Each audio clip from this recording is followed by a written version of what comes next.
Good morning, dear students. Today's topic is deformation.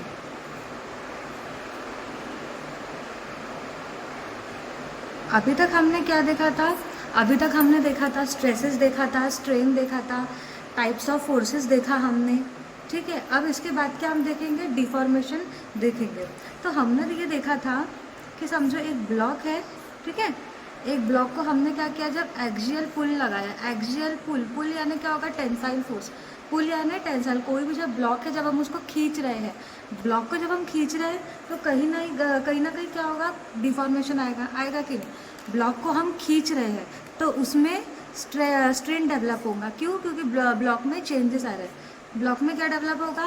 Strain develop होगा. ये strain को resist करने के लिए बॉडी इंटरनल क्या प्रोड्यूस करेंगी? रेजिस्टेंस प्रोवाइड करेंगी. किसको? स्ट्रेन को. ठीक है. अब डिफॉर्मेशन होगा तो डिफॉर्मेशन के कारण क्या होगा? ब्लॉक का साइज कहीं ना कहीं ऐसा होगा. क्यों ऐसा होगा? उसका लेंथ बढ़ रहा है. उसका लेंथ क्यों बढ़ रहा है? क्योंकि हमने पहले ही पढ़ा था कि हम मॉस में क्या पढ़ते हैं? एक सिस्टम अप्रोच से पढ़ते हैं.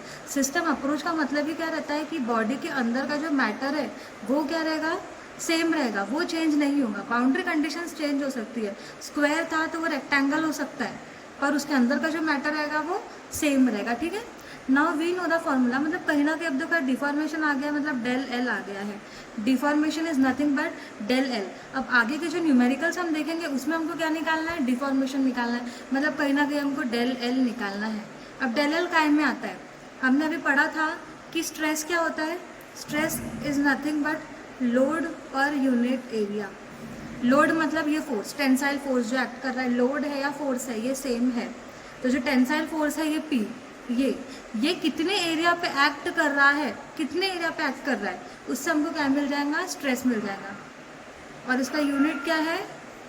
Newton per mm square. ठीक है. स्ट्रेस का यूनिट क्या हो जाएगा? Newton per mm square. और सिमिलरली हमने स्ट्रेन के लिए भी पढ़ा है. स्ट्रेन का क्या है? स्ट्रेन का फॉर्मूला क्या है? Change in length upon the original length. Change कितना आया है? स्ट्रेन मैंने अभी बताया था कि लोडिंग के कारण जो भी चेंजेस आ रहा है बॉडी में, that is nothing but the strain. तो चेंज कितना होगा? The change in length upon the original length. ठीक है. अब bye elastic limit, bye elastic modulus of elasticity जो था, बाय मॉड्यूलस ऑफ इलास्टिसिटी हमने देखा था E was equals to what? Modulus of elasticity का फॉर्मूला क्या है? Stress upon strain. हमने क्या बोला था कि विद इन इलास्टिक लिमिट. हमने स्ट्रेस स्ट्रेन कर्व भी पढ़ा था. उसमें हमने क्या पढ़ा था? Within elastic limit the stress will be directly proportional to strain. जैसे कि stress was directly proportional to strain. ठीक है. मतलब कहीं ना कहीं यहाँ पे E क्या होता है? It is a constant modulus of elasticity. तो therefore E will be equals to stress upon strain. ठीक है. अब हम वैल्यू सब्सटीट्यूट करेंगे. स्ट्रेस की जगह क्या आएगा? Load per unit area. और उसी में E की जगह क्या आएगा? मॉड्यूलस ऑफ इलास्टिसिटी में change in length upon the original length. E है, P है, L ऊपर चले जाएगा, A और डेल एल. अब हमें क्या निकालना है? डिफॉर्मेशन निकालना है. तो जो चीज़ हमें निकालनी है कभी भी वो क्वेश्चन की तरफ आएंगी. तो therefore change in length will be equals to PL upon AE. This is the formula. ये फॉर्मूला हमारे आगे बहुत काम आने वाला है डिफॉर्मेशन निकालने के लिए. जब भी हमको क्वेश्चन में ये पूछा जाता है कि we have to find deformation, तो डिफॉर्मेशन कैसे निकालेंगे? It will be PL upon AE, where P is nothing but the load or the force acting on it. L will be the length of the bar or rod, whatever we are assuming. A will be the cross sectional area and E will be the modulus of elasticity. E जो रहेगा वो change होते रहेगा material के हिसाब से. जैसा material रहेगा उसके हिसाब से मॉडुलस ऑफ इलास्टिसिटी चेंज होगा. ओके.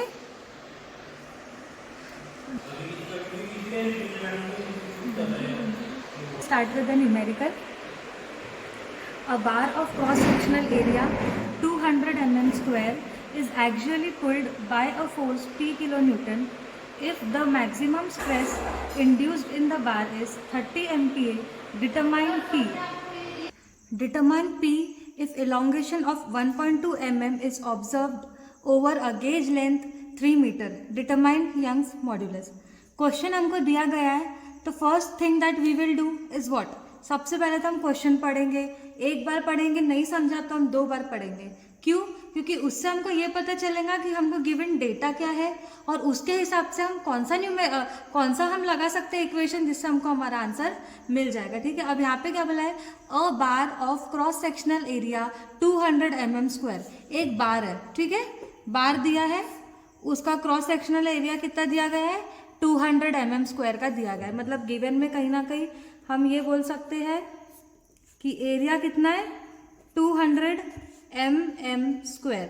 हम यूनिट्स पे बहुत ध्यान देना पड़ेगा हमको, क्योंकि unit conversion is very important. अगर आप एक मीटर में रख रहे हैं या एक mm में रख रहे हैं तो आंसर विल बी रॉन्ग। आपको या तो mm में रखना है या तो मीटर में रखना है। ठीक है, अब यहाँ क्या बोला है, एक बार है जिसका क्रॉस सेक्शनल एरिया कितना है, 200 mm² is actually pulled bye a force.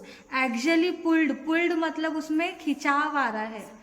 पुल मतलब हम एक बार है उसमें खींच रहा है, उसको खींच रहे हैं, और एक्चुअल पुल कितना है, P किलो न्यूटन का दिया गया है। ठीक है, actual pull P is P kilo newton, मतलब हमको कहीं ना कहीं ये निकालना है। If the maximum stress induced in the bar is 30 MPa, stress दिया गया है, कितना दिया गया है, 30 MPa mega pascal. It is nothing but 30 newton per mm²। Units देख रहे हैं हम, यहाँ पे mm² था, यहाँ पे भी mm² आ गया। ठीक है, एक बार था, उसको क्या कर रहे हैं, कहीं ना कहीं हम खींच रहे हैं। हमने ये भी देखा था, बार को अगर हम खींच रहे हैं तो कहीं ना कहीं उसमें क्या डेवलप होगा, स्ट्रेन डेवलप होगा। क्यों? मतलब स्ट्रेन मतलब उसके लेंथ में कहीं ना कहीं चेंज आना शुरू हो जाएगा। उसके लेंथ में चेंज आना शुरू हो जाएगा तो उसके बाद क्या होगा, ये चेंज को रेजिस्ट करने के लिए बॉडी क्या डेवलप कर रही है, रेजिस्टेंस दे रही है उसको। मतलब कहीं ना कहीं स्ट्रेस डेवलप कर रही थी। कितना डेवलप करी, 30 MPa डेवलप करी। डिटरमाइन P हमको निकालना है। If elongation of 1.2 mm is observed, elongation मतलब चेंज इन लेंथ, कितना दिया गया हमको, 1.2 mm। मतलब कहीं ना कहीं हमारा ये जो है वो क्या हुआ है, एलोंगेट हुआ है। कितना एलोंगेट हुआ है, ऐसा एलोंगेशन आया उसमें। तो ये जो elongation is nothing but the del L, it is change in length. ठीक है, is observe over a gauge length 3 metre. Length कितनी दी गई है हमको, बार की 3 मीटर दी गई है। मतलब हमको क्वेश्चन में क्या बोला है कि एक बार था जिसका कितना लेंथ था, 3 मीटर था, उस पर हमने क्या लगाया, एक्सियल पुल किया, उसको खींचा, तो कहीं ना कहीं उसमें डिफॉर्मेशन आ गया। डिफॉर्मेशन कितना आया कि पहले उसकी लेंथ 3 मीटर थी, अब उसमें और कितना mm बढ़ा है, 1.2 mm वो और बढ़ गया है। ठीक है, 3 मीटर से वो और ज़्यादा बढ़ गया है। तो इसमें हमको क्या निकालना है, to find, determine Young's modulus. To find what, we have to find 2 things. पहले तो हमको क्या निकालना है कि कितना फोर्स लगा था बॉडी में जिसके कारण उसने इतना स्ट्रेस डेवलप किया है, और E we have to find out. Okay, अब हमको क्या निकालना है, सबसे पहले हमको P निकालना है। तो सिंपल हमको एक फॉर्मूला पता है, सोल्यूशन में हम देखेंगे, we know that stress is equals to load per unit area. Load per unit area है। अब load, the simple formula we know that stress is equal to load per unit area. अब यहाँ पर load क्या है हमको निकालना है, area is given and the stress is given, तो जो निकालना है वो चले जाएगा यहाँ पर। मतलब P will be equals to stress into the cross sectional area. What is stress, stress कितना दिया गया है, 30। एरिया कितना है हमारे पास, 200। कितना हो जाएगा, कैल्सी में देखेंगे, 30 into 200, it will be equals to 6000 newton. इसको हम ये भी कह सकते हैं 6 किलो न्यूटन। ये एक आंसर आ गया। मतलब P हमको क्या मिल गया है, P is equals to 6 kilo newton. कभी भी आंसर आया उसको ब्लॉक में दे दो, उसको ब्लॉक में डाल दो, ताकि हमको पता चलेगा लास्ट में कि हमारा आंसर कितना आया था। Now the next thing that we have to find out is E। E क्या है, E is nothing but the modulus of elasticity. Modulus of elasticity का फॉर्मूला क्या था, हमने ये देखा था, modulus of elasticity E was equals to the stress upon the strain. Stress upon the strain, ठीक है। स्ट्रेस हमको पता है, स्ट्रेन क्या है यहाँ पे, स्ट्रेन निकालेंगे, strain is nothing but the change in length upon the original length. Change in length कितना दिया है हमको 1.2 mm और ये कितना दिया है 3 मीटर। 3 मीटर दिया गया मतलब 3000 mm। मैंने पहले ही बोला था कि अगर mm में ले रहा है तो mm में लेंगे और मीटर में ले रहा है तो मीटर में। अब देखो यहाँ पे भी mm का यूनिट है, यहाँ पे भी mm का है, तो the both will get cancelled. अब इसका आंसर क्या आएगा हम देखेंगे, 1.2 डिवाइडेड बाय 3000, 4 इंटू मतलब आ जाएगा स्ट्रेन क्या आ जाएगा 4 इंटू 10 टू द पावर -4, ये स्ट्रेन आ गया। ठीक है, अब हम इसको सब्स्टिट्यूट करेंगे, पर हमको स्ट्रेन चाहिए था क्या, नहीं, हमको क्या चाहिए था, हमको मॉड्यूलस ऑफ इलास्टिसिटी चाहिए। तो E will be equals to stress कितना था 30, स्ट्रेन कितना है 4 into 10 to the power -4, 30 divided by 4 into 10 to the power -4। Answer will be 7.5 into 10 to the power -4। Okay, समझा सबको? Now we will see the next numerical. Find diameter of a circular rod 2.4 metre long when subjected to an axial pull 15 kilo Newton, shows an elongation of 1 mm. Take E is equals to 205 kilo newton per mm square. हमको यहाँ पर क्या बोला है, एक circular rod है। Circular rod है बोलेंगे तो कहीं ना कहीं रॉड ऐसी आ गई, सर्कुलर रॉड है। ठीक है, कितना लेंथ है उसका 2.4 मीटर की ये रॉड है। When subjected to an axial pull, अब इसमें कहीं ना कहीं क्या है, एक्सियल पुल है, टेंसाइल फोर्स लग रहा है। अब ये टेंसाइल फोर्स कितना है, P is equals to 15 kilo newton, इतना इसका फोर्स लग रहा है। अब हमने पढ़ा है कि अगर फोर्स लग रहा है, बॉडी में खिंचाव आ रहा है, तो कहीं ना कहीं बॉडी डिफॉर्म होगी। तो डिफॉर्मेशन कितना हुआ है उसका 1 mm हुआ है। पहले वो 2.4 मीटर की थी, अब उसमें और 1 mm ऐड हो गया है। ठीक है, मतलब डिफॉर्मेशन कहीं ना कहीं क्या होगा, अब ये जो हमारा है ब्लॉक, हमारा जो ये बार है, कहीं ना कहीं ये ऐसा हो गया है, बढ़ के ये ऐसा हो गया है। ठीक है, अब सबसे पहले हम क्या लिखेंगे, गिवन चीज़ें लिखेंगे कि हमको दिया क्या क्या गया है। पहले तो हमको क्या दिया, लेंथ दिया है, कितना दिया है 2.4 मीटर। 2.4 मीटर मतलब 2.4 into 10 to the power 3 mm। अगर मीटर को mm में कन्वर्ट करना है, इंटू 10 टू द पावर 3 कर देंगे। उसके बाद क्या दिया है, एक्सियल पुल।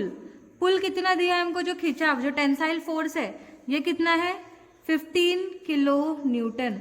मतलब कहीं ना कहीं क्या है 15 into 10 to the power 3 newton. Length जो रहेंगी वो कौन से यूनिट में रहेंगी, या तो मीटर में रहेंगी या तो mm में रहेंगी। वैसे ही जो फोर्स लग रहा है, या तो टेंसाइल हो या कॉम्प्रेसिव हो, वो किलो न्यूटन में रहेगा या तो न्यूटन में रहेगा। उसके बाद क्या बोला है हमको, इलोंगेशन दिया गया है। Elongation is how much, elongation is 1 mm। ठीक है, लेंथ है इसलिए mm में आया है, या फिर मीटर में नहीं आ सकता, mm में आएगा। अब और क्या दिया है, मॉड्यूलस ऑफ इलास्टिसिटी, ये कितना दिया गया 205 kilo newton per mm square, kilo newton per mm square. ठीक है, अब हमको निकालना क्या है, to find what, we have to find diameter. Diameter निकालना है। डायमीटर डायरेक्टली निकलेगा क्या, नहीं, डायमीटर निकालने के लिए सबसे पहले हमको एरिया निकालना पड़ेगा। हमको नॉर्मल फॉर्मूला पता है, क्या है, change in length is equal to PL upon AE।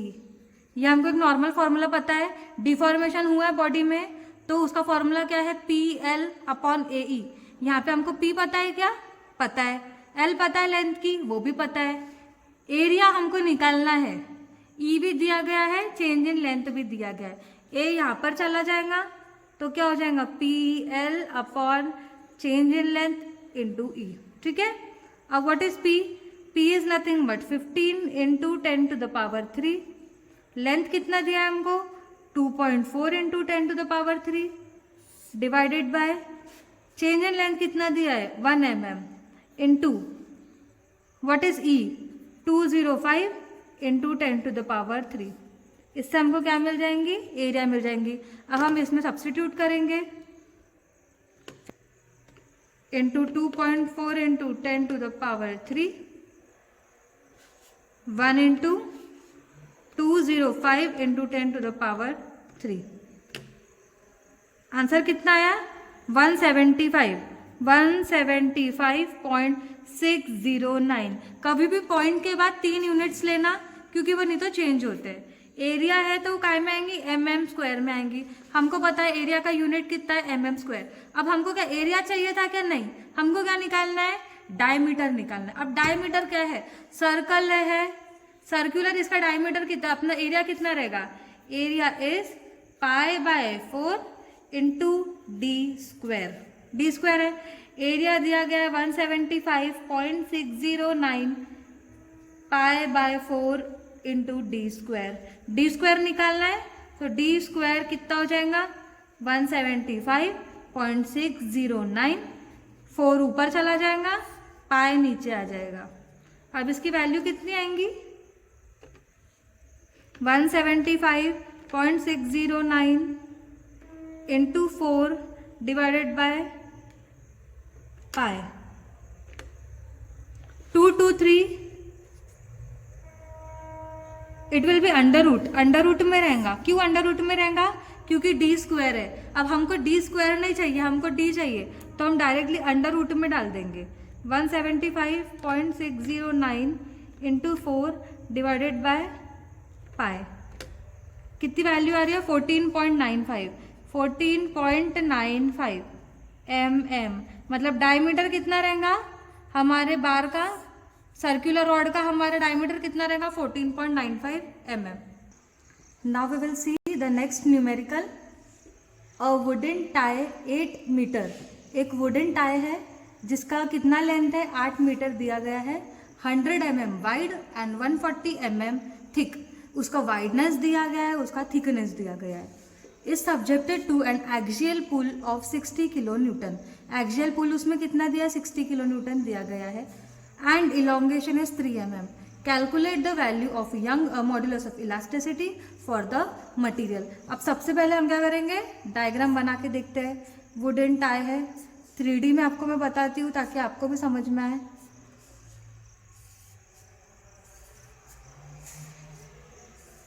ठीक है, अब हमको क्या दिया, इसकी लेंथ कितनी दी गई है हमको 8 मीटर दी गई है।